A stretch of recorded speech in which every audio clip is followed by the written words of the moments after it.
Hi guys, Bobby, Jared and Vinny here for Peak Performance Academy, and today's video of the journey we're going to talk about the motivating factors that keep us going week on week.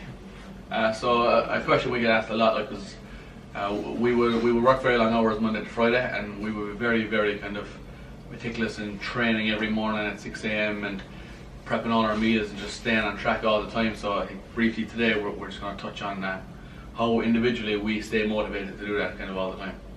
So like for me, I'd say it's football really is like we said a couple of episodes ago, football's my main goal. So getting up and training and stuff like that and eating, I know if I'm tracking all these variables and training every day, I know I'm going to become better at football. Just give me every bit of a chance to do better for the team so we can improve on. And it's the same with work, like it's the same with work and sport. Like you want to be the best coach you can be. Like that's why every day you're working, you're learning as well, studying. Like, and we're here till 9 o'clock. Like it's all well good saying it's long hours, like which wouldn't be doing anything else that time of the night anyway. Like so, it's just kind of be better with regards to sport and being a coach as well. And I think for me, just the motivating factor through the training is probably at the moment is more to do with just getting a little bit stronger, and the numbers are kind of motivating if the things are going the right way on the week.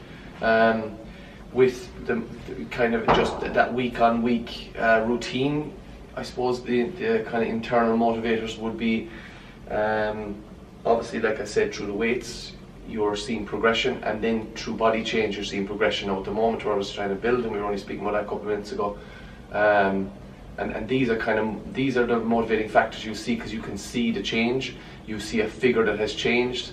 You are getting stronger. There's some days, we always speak about that kind of Wednesday lull that we all have. It just hits because the sessions are quite heavy at the start of the week. But again, it's just, I suppose, realistically, it's for me anyway, it's numbers, and at the moment, and it's just changes body wise. I think for me personally, I would always have like an all or nothing mentality. So like when I decide I want to do something, like it's just literally all I will think about and do. So in terms of the meal prepping, training all the time, like there will be some days we'd all be tired, like, but like it's just kind of that drive that you just want to achieve it so bad. But then we are well aware as well that we're probably on the extreme end of the spectrum where we're meal prepping and we just eat the same every day, train all the time, want nothing to do but just get stronger. Like not everyone is going to be like that, but some of the principles we kind of follow, anyone can kind of apply. So like if you want to achieve something and you want to improve your life, so that just takes that bit of meticulous and that just bit of self-drive to get there, so that can be carried over no matter what kind of training level you're at.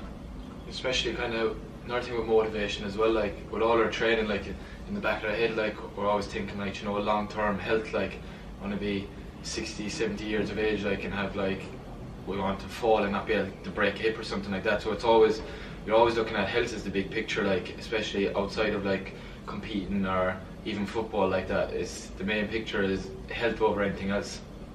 Yeah, and the big thing as well is, like, I was only talking to somebody in the gym the last day about, there was actually somebody, it was a boxer that was retired, and he was on News Talk and he was just talking about passing the pub on a Friday night, seeing his friends there, maybe getting a takeaway, and they have the freedom to do that. And he said that's stuff that he missed over his period of his life because of his training and the level of he got to in his sport. But then at the end of it, when he said it's nice to have a pint and a takeaway or whatever now, he would never give away the experiences he had, because no drink or food will ever replace that experience.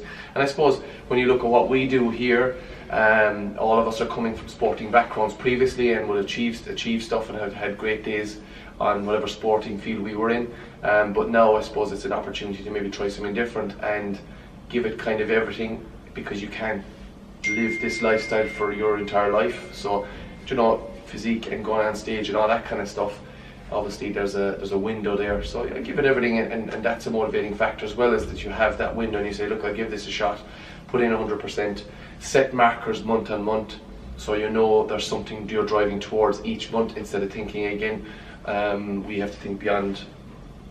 Like if we're solely focused on our first competition in September, that now will seem a long way away. So we're month on month kind of thinking. I think we're all kind of that way as well. I think just back to kind of Vinny's point as well, like we would have a joke that like when we're 65 we want to be in great shape in the Bahamas, and like Bobby's nearly 65 already, but It's nice. It's nice. It's nice. but it does go back to that quality of life. You know, like when you're 65, 70, like do you want to be like weak, or would you want to still have muscle mass, still be in great shape, have a massive quality of life? And Bobby's point in, like, do you want to be 65 and do you want to have regrets of things you could have done or should have done? You could apply that then to fitness or your career or anything really. Just not really having any regrets that you didn't do something. And that's a big thing as well, because like you only live once, as I say, so that's a big thing. If you get an opportunity to do something and you have the mindset to do it, and obviously you have that support network around you, you should just go and do it and just go for it, because you only get that one chance to do something. So that's kind of another motivating factor for us as well. We like challenges, and as coaches we challenge our clients all the time, because we're asking them to do stuff, we're pushing them, we're setting markers, we're doing everything for our clients that all we're doing ourselves then is just setting the exact same system and self-coaching ourselves. So that's another motivating factor as well, because we see our clients on a weekly basis, and every day we train very early in the morning.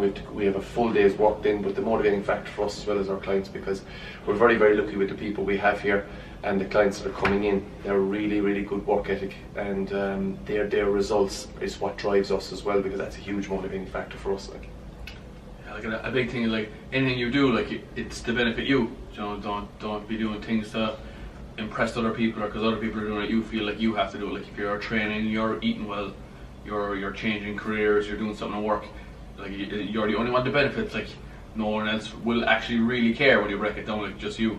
So try not to fall into that trap of doing it for other people as well. It's kind of like prioritizing, like, what's kind of means the most to you. Like, is it prioritizing health, or is it sport? Like, at the end of the day, like, sometimes sports mightn't be healthy. Like, at the end of the day, it's a competitive, like, you're going to win, like, you're going to do all it takes to win. So pushing that elite level isn't always healthy. So, like, if sport's not your thing, just prioritizing over health, like, it's just, everybody's different in that way.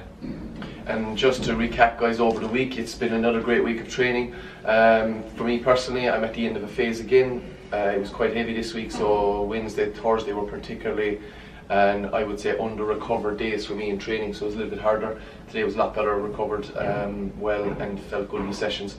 Moving on to another phase again, going to do the next phase up until the end of April, and then really going to start to analyse and look at the body and see where the weaknesses are showing, and just build on them then from May to September. So that's kind of where I was at this week. Same as myself. So last Sunday I finished my last phase of my program. Strength wise, hit a personal best there, and then Monday then, same as Bobby, kind of last week was feeling beat up, so the nervous system has been taking a beating from all the kind of heavy big lifts. So this week next phase we brought the rep range back up, and just kind of going to allow the nervous system just to recover a bit more now throughout the next phase. Yeah, and for me personally, like, training still the same phase I was. Training's going well, like, numbers are going up, but we're about 2 weeks out now from, like, first round of county league, so that's kind of main priority, getting as fit as we can just for that first round of the league. So guys, I hope that video was informative. I think motivation is a huge thing for people.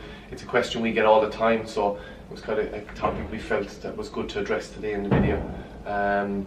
We might look at next week a little bit more in detail about food, because again, it's a huge conversation or question we get all the time. Phobias. Yeah, phobias, food phobias. And we'll just maybe go into that a little bit deeper in terms of how we choose certain foods, and then how we manage on a daily basis in terms of if we're up early training, if we're coaching clients all day, we have to get adequate sleep. When do we get time to do stuff? When do we get time to prepare our food? What kind of choices we make to make things a little bit easier for us, and obviously to keep us on track. So that may be something we can look at, because obviously when we do nutrition for people, they're always kind of saying, I just need to prep. Okay, so that's a problem for them. So maybe just look at it from our side when we're working 6 days a week, and we are 6 to most nights 9 o'clock. So it's busy days, busy weeks, and how we manage our food and how we prepare it. Okay guys, thanks for listening, and we'll see you next week.